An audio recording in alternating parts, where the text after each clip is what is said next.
mulia, semua yang adil, semua yang suci, semua yang manis, semua yang sedap didengar, semua yang disebut kebajikan dan patut dipuji, pikirkanlah semuanya itu.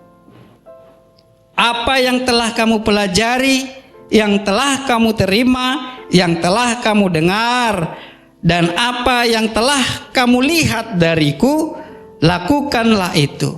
Dengan demikian, Allah sumber damai sejahtera akan menyertai kamu. Amin. Kalau dikatakan janganlah kamu khawatir tentang apapun juga, berarti bahwa kehidupan yang keras menuntut hadirnya pribadi-pribadi yang tangguh, saudara. Ya. Kenapa? Karena ada banyak persoalan nantinya, banyak tantangan, banyak persaingan hidup.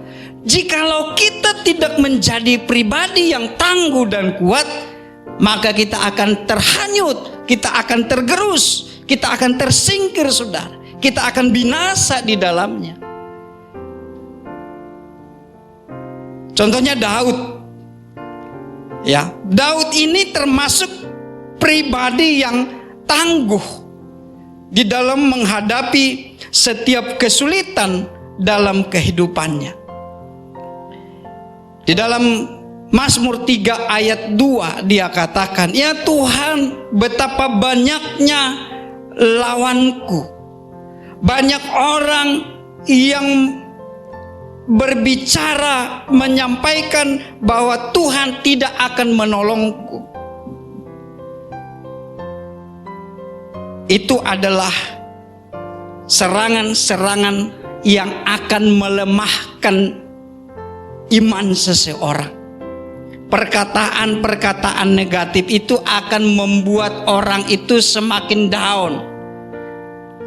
Tetapi Daud katakan bahwa Tuhan adalah perisaiku, Tuhan adalah penolongku.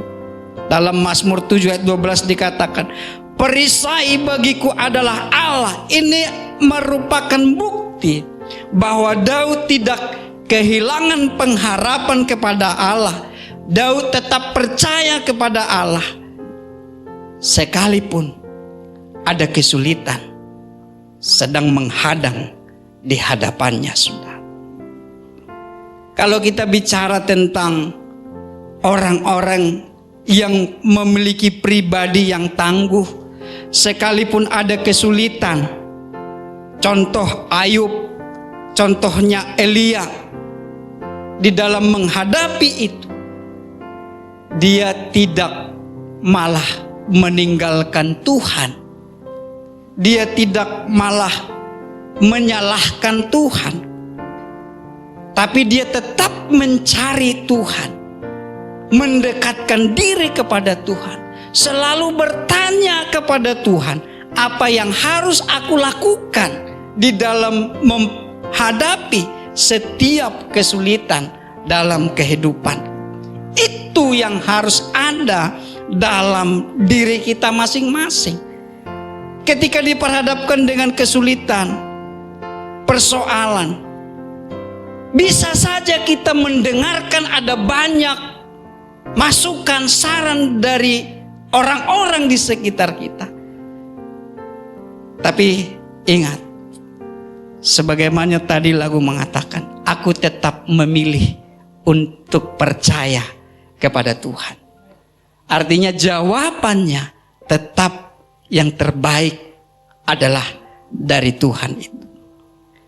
Karena ketika kita perlu menjadi orang yang percaya, yang sehat secara mentalitas, bukan hanya secara jasmani.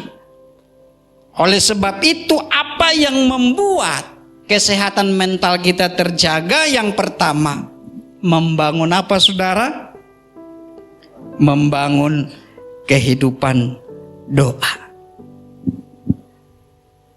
Bapak Ibu, sebelum saya lanjut, adakah di antara kita tadi pagi bangun, duduk, menaikkan penyembahan dan doa kepada Tuhan? Puji Tuhan. Itu yang harus kita pertahankan. Kalaupun ada terlupa, jangan biarkan terus lupa. Besok bangun pagi, bangun kehidupan doa. Di ayat yang ke-6 dikatakan di dalam Filipi 4 itu, tetapi nyatakanlah dalam segala hal keinginanmu kepada Allah dalam doa. Salah satu pemicu gangguan kesehatan mental adalah kekhawatiran yang tidak direspon dengan benar. Ya. Ada orang menghadapi kesulitan yang membuat dia khawatir. Dia coba cari-cari jawabannya apa yang harus dia lakukan dari berbagai media. Bukan menemukan jawaban yang tepat, karena saking banyaknya versi yang dia baca, lalu membuat dia jadi bingung. Di media sosial itu, contohnya di Google itu, akan banyak pendapat orang, contohnya sakit penyakit lah, batuk pilek gitu kan.